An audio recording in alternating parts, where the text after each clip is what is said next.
the newsagents. This is one of the most complex operational endeavours the Home Office has carried out. But we are ready.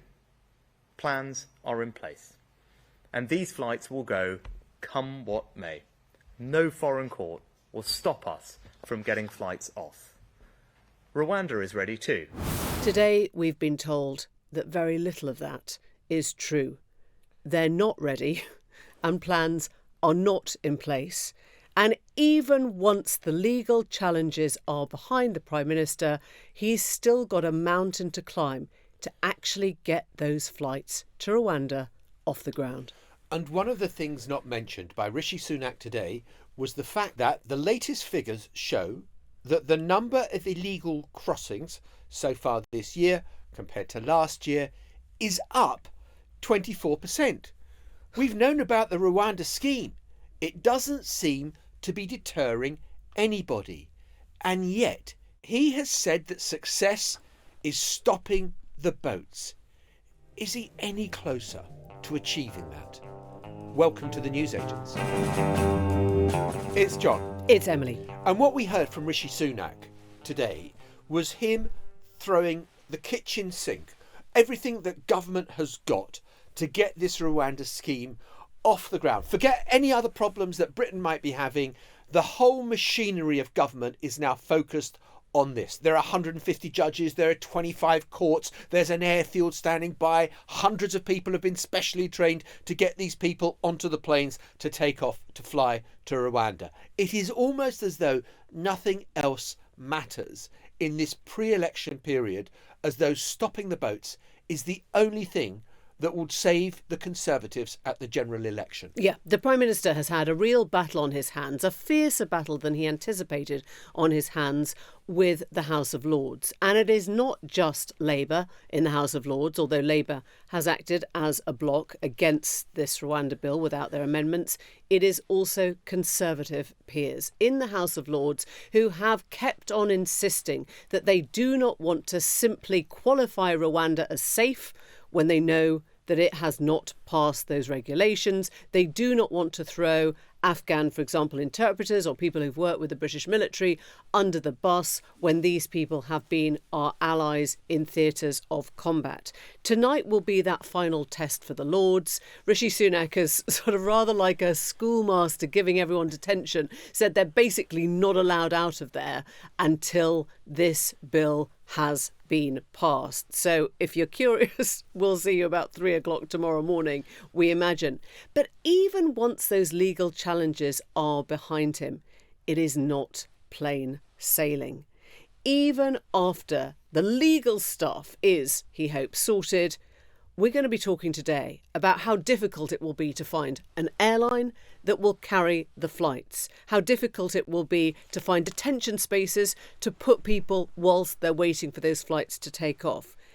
We're also looking at a delay implicit in what the Prime Minister is saying of at least another month. He's now not talking of the first flights taking off until at least July. And we have had government ministers out and about defending the policy forcefully. This is Andrew Mitchell, the Deputy Foreign Secretary, on the Today programme this morning about the safety of Rwanda. It is a safe country, and indeed, if you look at the statistics, Kigali is arguably safer than London. So I have no doubts at all about the safety of Rwanda and the efficacy of this scheme. Should we just have a little quiz question now, off the back of Andrew Mitchell? Who said the Rwanda solution is impractical, likely to be ineffective, and above all, extremely expensive? I remember those words. They were said approximately 2 years ago. 2 years ago. Was it? Go on. Could it have been? Go on. Andrew Mitchell, the same man who said that Rwanda is entirely safe, arguably safer than London. I think you've got it in one. Yeah. So this is what has happened, basically. We have seen a kind of desperation amongst people who were very clear when this started out.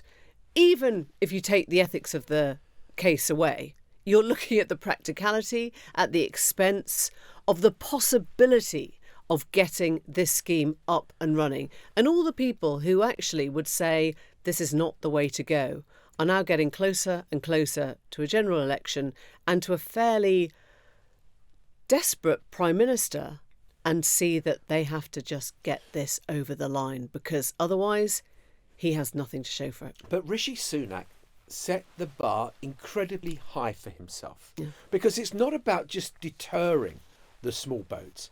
He said he wants to stop the small boats, full stop. This is him in response to a question from Beth Rigby from Sky News. Prime Minister, you hope to get the flights finally away in the summer. You state your reputation on this policy. Is this a moment of success for you when that bill passes?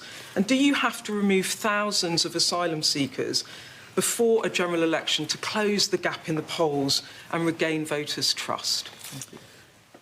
Success is when the boats have been stopped. Right? That's what the country expects. That's what the government and I are committed to delivering. But today, another potential barrier to getting this scheme up. The UN have said that even if the UK-Rwanda agreement and the Safety of Rwanda Bill are approved politically, airlines and aviation regulators could be complicit in violating internationally protected human rights and court orders by facilitating removals to Rwanda. In other words, who is going to fly the planes? Which carrier is going to take that on board that they might be violating international law? Well, to get a little bit more on this, Siobhan Mullally, who is the UN Special Rapporteur on trafficking in persons, especially in women and children. Currently, we know, based on the UK's own Supreme Court judgment in 2023, which concluded that there was a real risk of treatment contrary to international law, a real risk of refoulement, a real risk of torture, inhuman or degrading treatment, that Rwanda is not a safe country.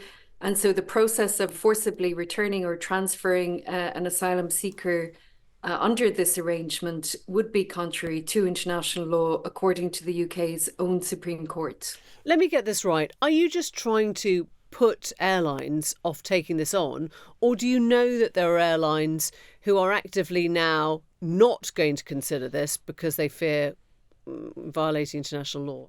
Well, our position, as we've stated, is that there's an obligation under international law not to create a real risk of refoulement, not to return asylum seekers or transfer them to countries where we know that there is a real risk of such treatment contrary to international law. So that is the legal position, and that is simply what we're stating. And isn't there a possibility, though, that the government just says, and we heard Rishi Sunak more or less say that today, look, if it comes to a choice between national security and the safety of our own island, we're going to put that first, not international law? Well, there's no evidence of a threat to national security. That hasn't been the rationale for this. And it's not clear what is meant in terms of the safety of the UK or how it is being threatened. Unfortunately, it's politicising a situation which doesn't need to be politicised in this way. The UK's own Supreme Court has said that there are obligations under international law which must be complied with. Those can be complied with in a way that is rational and safe and respectful of domestic law, actually, also UK's own domestic law, as well as its obligations under international law. And in this statement, we're highlighting that there are also legal responsibilities for airlines and for regulators of those airlines. Well, that was the voice of the UN, and we're going to be hearing very practically about the difficulties that Rishi Sunak is facing in getting this off the ground. But a word about the political sort of machinations first. I mean, I know there is some unhappiness amongst the Lords that this vote has been tabled for tonight, which is the first night of Passover, which means that anyone who's Jewish or observing the Passover will not be in the Lords. We're trying to work out whether that's going to affect more Conservatives or more Labour peers, but essentially there's going to be a band that is missing, that is not able to sit and argue this one out. And when we have tried to find Conservative Lords today who will just put some of their concerns before going into what we think will be the very last round of this ping pong, they've been much more reluctant than usual to come on and air their feelings. I think there's a real concern. They don't want to upset the government, but they know what they're doing is done on principle. Look, we spent a good part of the morning bidding for various different guests from within government, from outside, opponents, supporters, everyone. I have been contacted directly on Twitter by the Home Secretary, James Cleverly. And it was after I had put out a tweet or an X saying, given Tory majority in House of Lords, a bit rich for Rishi Sunak to blame Labour for delaying to passing the Rwanda Bill. It's because so many of his own side and crossbenchers don't like the legislation. James Cleverly came back, John, please explain using numbers why you think the Conservatives have a majority in the House of Lords. Now, I am willing to say, yes, you're right, James Cleverly. It's not a majority. The Conservatives are by far the biggest party in the House of Lords. Shouldn't have used the word majority. Are you prepared to accept, though, that the reason this legislation is not getting passed is because there are so many Tory peers and crossbenchers who are independent, who just think the legislation is plain wrong? Yeah, in a way, what he's done is drawn attention to it. He sort of shone a light on the fact that the Conservative Party is deeply divided on this issue. And we don't mind divide. We think debate is pretty healthy. It's pretty good to have a party that is pulling in different directions. It's essentially what the House of Lords is for. But it's also right to say that if the party hasn't, at this stage, managed to convince its own legislators that this will not only have a beneficial effect on the country, but will just be legal, that will not cross international violations of the law, that would probably be a good start, right? And if I just could add a postscript, I did message the Home Secretary back and said, why don't you come onto the newsagents and make this point? We would be absolutely delighted to have you. Let me just look at my phone. No, still no reply yet from James Cleverly to my generous invitation. You are fired as a producer. But we are going to talk to Lizzie Dearden, who is a Home Affairs journalist who has been live fact-checking Rishi Sunak as he was making his speech and as he was responding to specific journalist questions on this issue of how they squared the impossible circle. And Lizzie, you heard the passion that is behind the Prime Minister's rhetoric today. Does it add up? Does it lead us to a proper policy? No, it didn't. In terms of what the Prime Minister promised, there is some distance between the kind of readiness and capacity he was talking about for flights, both in terms of what's ready in the UK and what's ready in Rwanda. There is some distance between what he was saying there and what I've actually been hearing by Home Office sources on the ground. Meaning? First thing is the time it will take for flights to take off. The Prime Minister said 10 to 12 weeks, but he didn't really give any information on where that estimate comes from. And what we do know is that there are many, many different practical stages that will have to be gone through for that to happen. And what's being expected from inside the Home Office is a massive load of new individual legal challenges. It's possible that every single asylum seeker who they select for this new flight or flights will try and appeal against that, first directly to the Home Office. Basically, this process is called inadmissibility. It's quite an old process, and the first thing that the Home Office needs to do is serve people with a legal note saying we have declared you inadmissible for asylum in the UK. They haven't actually done that with anyone who's been selected for the flights yet. When they do that, they can come back to the Home Office in many days saying we think you're wrong. If that fails, they can go for an individual legal challenge, which then has to be dealt with. So there's going to be a long delay between the serving of these notices. That hasn't happened yet. Each individual challenge would take weeks, plural, even in an initial stage. And Rishi Sunak talked about some capacity being made available at a court. He didn't specify which one, and some judges who could be potentially available. But if he's talking about the first tier Immigration and Asylum Tribunal, which is the court that normally handles this kind of claim, they're already battling a record backlog, which was caused by the way the government made decisions very quickly on asylum claims last year. So it's not clear that the judiciary will be able to speed up its own processes for this. Listening to Rishi Sunak today, you felt that he had the whole government machinery behind him, whether it be in terms of justice that we've just been talking about, all these extra people who've been trained, the civil servants who know that they have to obey orders when it comes from a minister. I mean, he's thrown everything at it. Yeah, he definitely has. But there's only so much the government can control in a way, because this scheme, being as kind of new and untested as it still is, it brings to bear so many different aspects of a much, much wider machine that works to its kind of own times and its own processes. For instance, the Prime Minister talked about detention. He said, we've increased detention spaces to 2,200 to quickly process claims. And what he's alluding to there on a kind of physical level is that you can't just pluck people out of thin air. You know, you can't drag asylum seekers out of hotels and whack them on a flight. They're going to have to put people into detention centres and take them to whatever airport is hypothetically taking these flights from there. At the moment, there is not space to do that. And although the Prime Minister said there were going to be 2,200 places, the most recent Home Office figures show that 1,800 of those are already occupied. And obviously, immigration detention covers a whole load of different things, and it can't be kind of reserved for asylum seekers the government wants to send to Rwanda. Lizzie, can I ask you about the line we've had from the UN today, which is they are warning airlines that they might be complicit in violating internationally protected human rights and court orders if they operate to facilitate removals to Rwanda. They say even if the UK-Rwanda agreement and the Safety of Rwanda Bill are approved.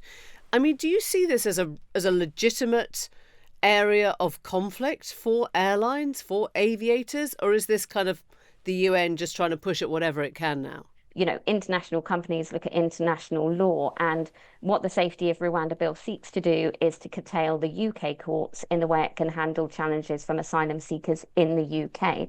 What it doesn't do is impact how any international courts or international jurisdictions may view it. Although it may be regarded lawfully eventually in the UK, it may not be elsewhere. And I think that really comes down to a kind of corporate consideration of whether they want to take that seriously or if they'd rather take the money. Do we know that there are air companies, that there are carriers willing to do these flights? Until this morning, I didn't think a contract had been signed, but very specifically, the Prime Minister said that they had made an agreement with a commercial carrier for these flights. There's no obvious contract or any other information where they're normally publicly published by the government saying who that may be. And whoever they are, the government's clearly trying to keep it on the down low. So personally, I think the government would prefer a UK-based company or a company with a kind of greater UK presence. I think probably the point is that we don't know who it is for a very deliberate reason. And the reason is the government doesn't want another company to pull out. You give the impression that you believe this is still quite a distance off, let alone July, you know, when kind of 10 to 12 weeks would take us to. You think it could still be further? Operationally, the whole thing is very shaky. Like I say, there are so many different areas which can go wrong. You've got the legal challenges, you've got the detention space, you've got the, you know, flight carrier. If they get identified, will they steer the course? Will they drop out? Even the airfield that they're planning to use, that's being kept a very closely guarded secret internally within the government. But what I've been told by sources is that that actually still isn't ready to take these flights. There is what they call remedial work going on to fix it, or rather increase its security. And even beyond all that, what Home Office staff are telling me is that they're very concerned that the individual asylum seekers who are selected, even if they lose legal challenges, even if they get detained, even if they get put on a plane, people will be so distressed. The concern is that they may physically resist. And in that situation, it's possible that pilots will actually refuse to take off in order to preserve the safety of their aircraft. So the reason that I'm, you know, may sound quite skeptical about this whole thing is even if the parts that the government can control are controlled, there are so many unknowns and so many things that can change. It seems very difficult for that all to come together and work within 10 weeks. Can you just help us out on a figure that we think was released during Rishi Sunak's press conference today, which is that there has been an increase of 24% on the small boats arrivals from the same period over the last year? This suggests things are working against Rishi Sunak, that there isn't, as far as we can see as yet, a deterrent. Yeah, exactly. And because of these very clear statistics, which the government knew was coming because it releases a daily count of small boat crossings, we've seen it reach record highs for this period compared to any other year. And so initially the government when it announced the Rwanda scheme, kind of painted the whole thing as what it calls a deterrent. And this whole scheme hinges on the idea that by doing it, it will stop people making that choice to cross the channel in small boats. But obviously, these figures put a dent in that, and getting ahead of it a bit. Ministers and officials in the Home Office have been changing their wording slightly in the last month or so to say, oh, of course, we never thought that the Rwanda scheme would deter people before it came into effect. The deterrent effect won't take place until flights are off the ground. So I think they've already been trying to manage expectations on that. But when you look back, it's not just this Rwanda deal that the government claimed would be a deterrent. They claimed that the Illegal Migration Act that passed last July would be a deterrent. They claimed the Nationality and Borders Act passed in 2022 would be a deterrent. They claimed that the Royal Navy patrols in the Channel that ended, I think, last January would be a deterrent. And yes, there was a dip last year. Some people attributed it to the weather. There was definitely an impact specifically on Albanians because of a government deal that has been done with that country specifically. But at the moment, there's still no evidence that the Rwanda scheme itself will have the effect that the government wants. Lizzie Dearden, that was incredibly helpful. Thank you very much Thanks, indeed. Lizzie. Really helpful. Thank you. I mean, look, I think Rishi Sunak could legitimately argue that if you're talking about the numbers of boats rising year on year, he would say that's why you need to have the Rwanda policy in place. You know, there's no point in saying, oh, everything's going swimmingly and we need it. He has to go, yes, this is a problem and it's an increasing problem.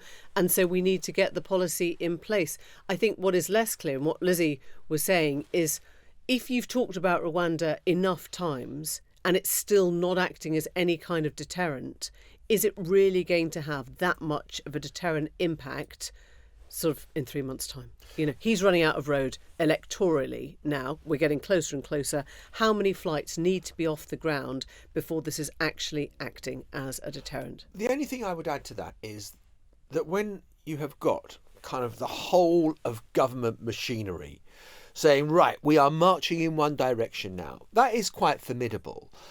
Yes, there are still obstacles, but it looks like everyone in every department has said, right, what might be the impediments to these flights taking off? I want you to make every preparation now for that to happen. Get it done, get it sorted. It has to happen. And I suppose, you know, it's possible that the odd flight will take off, but will it be enough to make the difference so that Rishi Sunak's claim that he is stopping the boats looks credible come election day? In a moment, we're going to be talking about Gideon Falter from the Campaign Against Antisemitism and his encounter with the Met Police. You are quite openly Jewish. This is a pro-Palestinian march. I'm not accusing you of anything, but I'm worried about the reaction to your presence. It is an 8-second clip of audio of Gideon Falter being told by a Metropolitan Police officer, you are openly Jewish and you cannot cross this line because this is a pro-Palestinian march. As it stood, on itself, it sounded awful. That the Met Police was just saying, you're a Jew, you can't cross this road because there are Palestinians in the street. It would indicate that there were no-go areas for Jews. It led to a backlash. The police apologised, not once but twice, having mucked up the first apology they made to Gideon Falter. But then the story seemed to shift a little bit. Yeah, as with all these things, a little bit more context can take you right back to the beginning of exactly how the altercation took place and exactly what was happening around the conversation clip that we just heard. And I have to say that when I first heard that phrase, suitably horrified, outraged, and then I watched a video on, I think it was the Sunday Times, of Gideon Falter explaining his actions. And there was something, and we began to talk about it, which didn't feel entirely right. And I couldn't put my finger on it, but I just had this sense of the whole thing being a bit more created as a context than we had originally understood. Who was doing the filming? What was the walkabout? I think I said to you, and I should put in brackets, I don't want to be telling people what they do or don't do around a place of worship or after a service, but the vast majority of people don't come out of synagogue or come out of church and then go for what he termed his normal London walkabout. Most people after a Saturday service are starving, they go home, they have lunch. They sit down, they have lunch with their friends. I'm not at all telling Gideon what he can or can't do, but there was something that sounded slightly more contrived about that interaction. And if you watch the whole video, what you will understand is the length, certainly, that the policeman was going to try and say that he could find an alternative route for Gideon Falter. This is not to say, how many times can we repeat this? This is not to say that what you're wearing or whether you have symbols of your faith should dictate whether you can cross a road or not. I'd be the last person to ever say that. But it does suggest that Gideon, who is actually, the head of the campaign against anti-Semitism, who is a working journalist, may have wanted to find himself in this situation to prove a wider point. Look, and Emily and I come at this as both Jewish, but not in any way spokespeople for Judaism or any branch of it at all. It was just watching it, you kind of thought, initial thought was, oh my God, that is a terrible quote from the Metropolitan Police, and their first press release after it, when they sort of apologise but don't fully, you think, no, that's awful. But then you see what feels like a confected confrontation with the Metropolitan Police. And I just thought, you know what? I think that the Metropolitan Police work incredibly closely with an organisation called the CST, the Community Security Trust, that protects synagogues, that protects Jewish schools or whatever it happens to be. And the idea that you're trying to kind of make the police the villain of it all, and then calling for the resignation of the Commissioner of the Metropolitan Police, Sir Mark Rowley, I just thought, come on, I understand totally the concerns that a large number of Jewish people have about the Palestinian protests that are taking place on so many weekends in London and how it's intimidating for them and all the rest of it. But to try and confect something against the police just struck me as on the wrong side of the line. We're going to play you a bit more of the context of that exchange with the police. And, well, have a listen. You can make your own minds up. I've already seen you deliberately leave the pavement and walk against this march. You chose to do that. I was trying to get to the other side of the road. Your comment about to get to the other side of the road. Disingenuous, whether you like it or not. How do you want me to get to the other side of the I road? will quite happily walk you over there. I'm not trying to go When you get over there, when you get over there, you'll be able to use the far footpath and go up Kingsway. So we do it. That is Kingsway. Exactly. Across the road. I don't want to get right there. There's a big confrontation. No, there's not. When you hear it put in that context, two things strike you. One, a man should be allowed to cross the road, whatever they are or are not wearing on their head. But two, the policeman was trying to diffuse a situation that he saw as potentially one of conflict, which I don't think came across in the first clip we heard. Now, did the policeman get his language wrong? He probably did. Should he have talked about being openly Jewish? He certainly shouldn't have done. Is it right, therefore, to aim your wrath at that one Police copper, officer, yeah, and to call for the resignation, Mark Rowley, not for the first time, but the second time? And I would just say I think there is a wider, potentially political context to all this. We've heard a lot about how Sadiq Khan, the London mayor, has policed London. And I think once you put it in the political context, 2 weeks out, let's say, from the mayoral elections, from the council elections, you have to start wondering who is using this row to make their own wider political point. And I think that's where it starts getting pretty ugly.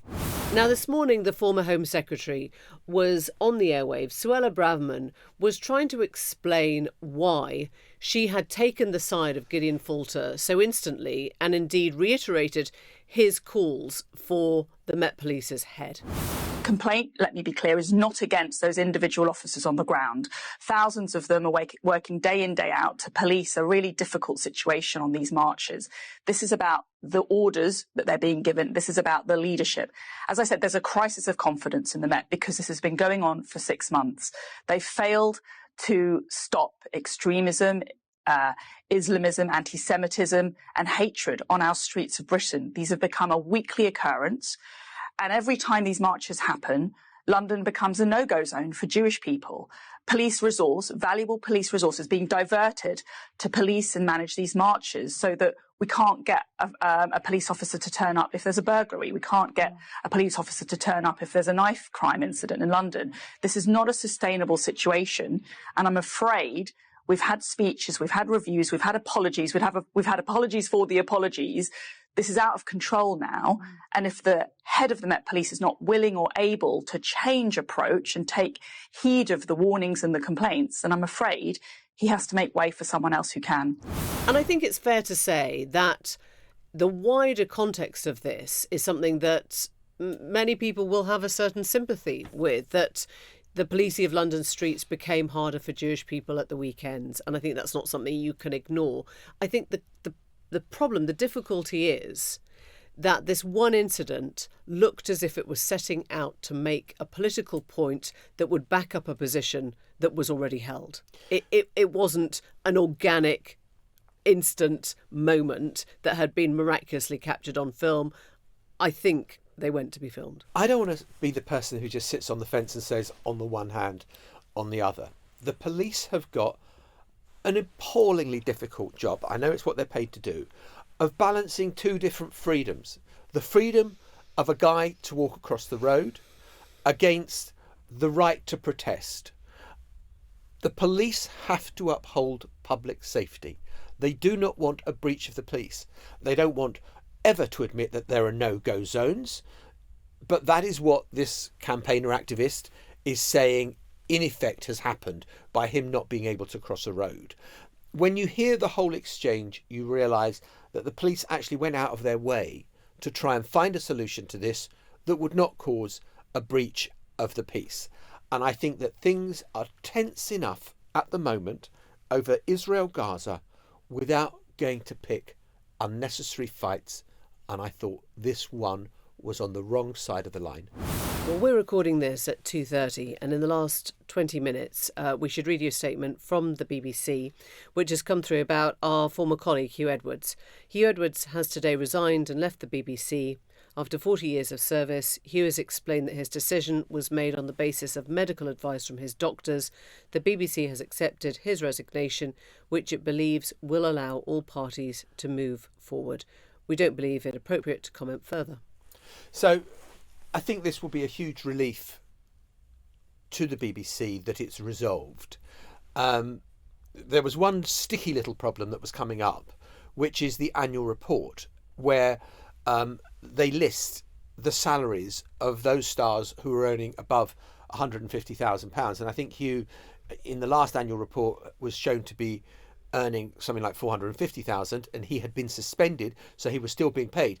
I understand that the annual report was going to show that his salary had gone up because, of course, just before he the story blew up in the Sun newspaper last July, he had done the coronation. His royal coverage had obviously been kind of well received. He was right at his peak, really. Right at the peak of his powers. And so the BBC, I think, had given him a pay rise. So you were going to have the story that not only was he earning a very large sum of money, but that sum of money had gone up and he hadn't been on air since then. I also think it means that the BBC is able to move on with some other things like who is going to present the general election coverage, who takes over the 10 o'clock news, and a whole stack of decisions that were being held up while the Huw situation was unresolved. And look, as you say, Huw was absolutely at the peak of his powers. He had, the 10 o'clock news, he was doing the royal events, he was doing general elections, and now he's resigned on health grounds. Look, this is only just breaking, but it's interesting the kind of messages that we're getting through from, our own former colleagues who are sort of letting us know about this. One person, I think, is quite surprised that the statement is so terse. They wrote to me, not even a Huw led the nation through the Queen's funeral and will always be an iconic broadcaster. We wish him well. There was very little of what you might call a grateful sign-off here. And I think they're wondering why there wasn't sort of that one line of tribute and asking whether that means that there is still more at play legally, whether this might still end up or still go to court. I think there's a sense of perhaps unfinished business here. Look, if Huw had announced his resignation a year ago, everyone would have been bewildered and said one of the titans of British broadcasting has gone. As it is, of course, it's a contested legacy because of the allegations that have been made against him and his own personal conduct, which of course means it's a much more confusing story. Yeah, and I think it's also confusing archivally for the BBC in a way. What can they use from these great historical moments? I mean, the BBC has famously been the broadcaster of our national history, you know, the Jubilee, the funeral, the coronation. Which of those moments will the BBC still be able to use, safe in the knowledge that this is uncontested? Exactly. Those moments. In broadcasting, you talk about the moment of the 2019 election, when the Tories, Boris Johnson, has clearly got a majority. That was Huw Edwards in the studio. The funeral, the coronation, all the rest of it. It's really interesting stuff. We'll be back tomorrow. We'll see you then. Bye-bye. Bye. The Newsagents. This is a Global Player original podcast.